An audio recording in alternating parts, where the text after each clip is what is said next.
वाह, क्या आईपीओ है। हाँ जी शौर्य जी, आज सिचुएशन है शायद दूसरा दिन नहीं पहला दिन आज आईपीओ का ना, एक नया आईपीओ खुला है, क्या सिचुएशन है? जी पहला दिन आईपीओ खुला है। कंपनी का नाम है डेंटा वाटर इंफ्रा सॉल्यूशन। इसके हम बिजनेस पे जाएं, पहले सब्सक्रिप्शन देख लेते हैं, क्योंकि पहले ही दिन ये 10 गुना सब्सक्राइब हो चुका है।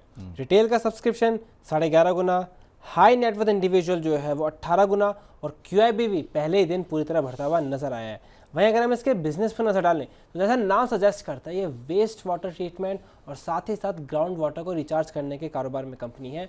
और ये कंपनी काम करती है बेंगलुरु के एरिया में, जहां इसने सक्सेसफुली वेस्ट वाटर का यूज़ करके दोबारा से उन्हें क्लीन करा, और वहाँ के जो बेंगलोर है उसके ग्राउंड वाटर को रिचार्ज करने में इसने काफ़ी सक्सेसफुली अपना काम करते हुए नजर आया है। तो ये है इस कंपनी का मेजर पॉइंट, इसे कह सकते हैं यूएसपी भी इसी कंपनी की है कि इसने आजकल वाटर को लेकर वैसे भी काफ़ी टेंशन जैसे शॉर्टेज बन रहा है, तो वाटर रिलेटेड स्टॉक्स पे इंटरेस्ट भी बढ़ता नजर आ रहा है, और उसी थीम में इस कंपनी ने एग्जीक्यूशन भी साथ में दिखाया है, जिस वजह से हम देख सकते हैं कि सब्सक्रिप्शन के आंकड़े ऑलरेडी काफ़ी अच्छे आते हुए नजर आए हैं। तो सब्सक्रिप्शन के आंकड़े अच्छे, उसमें दो वजह और है। एक तो आईपीओ का साइज़ छोटा है, आईपीओ का साइज़ है खाली 220 करोड़ का, और जो पूरा ही पैसा है वो फ्रेश इशू है, यानी प्रमोटर अपना स्टेक नहीं बेच रहा है, ये पूरा ही पैसा कंपनी अपने काम में यूज़ करने वाली है, क्षमता विस्तार में यूज़ करने वाली है, तो इसको काफ़ी पॉजिटिवली लिया जा रहा है। अगर हम इसके बिजनेस पर नज़र डालें तो 2 साल में कंपनी के रेवेन्यू और प्रॉफिट डबल होते हुए नजर आए हैं। लेकिन उसके साथ अगर बात करें तो एसेट्स में जो है लगभग 3.5 गुना की तेज़ी देखने को मिली है। तो इसका मतलब ये एक्सपेंडिचर तो कर रहे हैं, लेकिन थोड़ा बहुत इन्हें एफिशिएंसी पे कॉम्प्रोमाइज़ करना पड़ रहा है, क्योंकि जितने स्पीड से एसेट्स बढ़े हैं प्रॉफिट या रेवेन्यू उतनी तेज़ी से बढ़ते हुए नज़र नहीं आ रहे हैं। तो ये थोड़ा पॉइंट देखने वाला है। लेकिन उसके बाद भी कंपनी अपना जो प्राइस टू अर्निंग्स मल्टीपल लाई है वो 10 से भी कम का है। तो ये कंपनी के लिए एक और एडवांटेज है कि वैल्यूएशन काफ़ी उन्होंने अट्रैक्टिव रखे हैं, और इन्हीं सब पैरामीटर्स की वजह से आप जैसे देख भी सकते हैं स्क्रीन पर, सारे ब्रोकर्स बुलिश कारोबार करते हुए नजर आ रहे हैं। नहीं, वाटर रिचार्ज मतलब क्या, वो बैटरी कितना रिचार्ज होता है? जी ग्राउंड वाटर को भरने के, जैसे आप देखते हैं ना कि ग्राउंड वाटर कहीं पे है, उसका लेवल काफ़ी कम हो गया है, तो उसे दोबारा रिफिल करने का काम करते हैं। वेस्ट वाटर लिया, उसे क्लीन करा, और फिर वो दोबारा पानी में डाल देता, ताकि जो ग्राउंड वाटर है जो फार्मिंग है सारे कामों के लिए यूज़ होते हैं, वो दोबारा उसका लेवल बढ़ सके। जैन साहब, आपकी साइड तो ये सब की कमी आनी ही नहीं है, आपकी तरफ तो ऑलरेडी गंगा मैया बैठी हैं। सो अगर आईपीओ ट्रैक कर पाए हो, करना क्या चाहिए इसमें? देखिए, सब्सक्राइब करना चाहिए लिस्टिंग गेन के लिए, तो एटलीस्ट और ठीक ठाक लिस्टिंग होती हुई दिख रही है। एक्सपेक्टेड यही है कि ठीक ठाक लिस्ट होगा। तो लिस्टिंग में अगर पॉजिटिव लिस्टिंग मिली तो फिर 3 से 5 दिन होल्ड करेंगे, लेकिन अगर लिस्टिंग के टाइम तक कुछ गड़बड़ होना स्टार्ट होती है तब फिर अवॉइड करेंगे। बट फिलहाल जितना दिख रहा है लिस्टिंग अच्छी होती हुई दिख रही है, और अगर इसी हिसाब की लिस्टिंग हुई तो फिर 2 से 3 दिन, मतलब कम से कम 3 दिन होल्ड करना चाहिए पूरा जूस निकालने के लिए। जैन साहब, एक बात बताओ, आप ये समझ पा रहे हो क्या कि प्राइमरी मार्केट में खुलते ही आईपीओ 1.5 गुना 2 गुना सब्सक्राइब हो गया? छोटा आईपीओ भी चले मान लेते हैं, लेकिन सेकेंडरी मार्केट में कोहराम मचा हुआ है, specially mid cap small cap में। सो ये क्या गणित है कि यहाँ पर अभी भी पब्लिक का इंटरेस्ट है, वहाँ पर बिल्कुल नहीं आ रहा है? ऐसा क्यों, जबकि सेल वहाँ लगी है?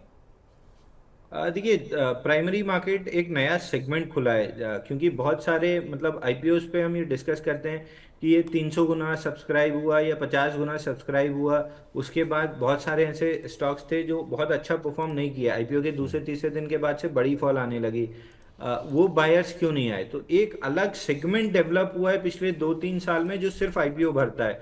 मतलब हमारे इधर कितने क्लाइंट्स हैं जो अकाउंट खोले हैं सिर्फ इसलिए कि आईपीओ भरना है, वो एक पैसे की ट्रेडिंग नहीं करते हैं, वो या तो म्यूचुअल फंड भर रहे हैं या फिर आईपीओ ही करते हैं। तो आईपीओ का एक अलग डेडिकेटेड सेगमेंट चालू हुआ है।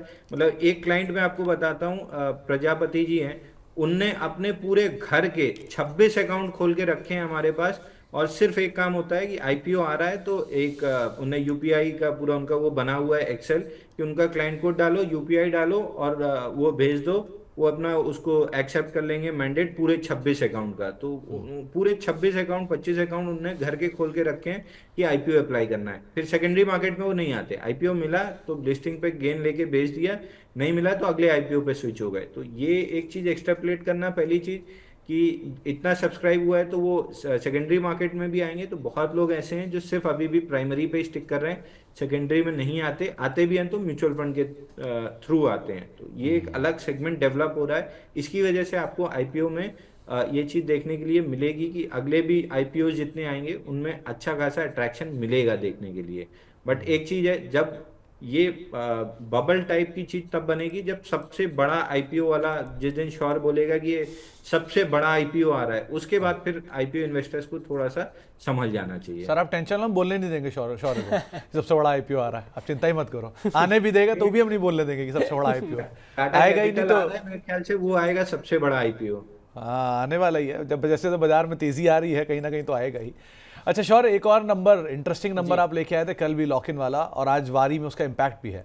सो आज कौन सा नंबर आपने पिक किया?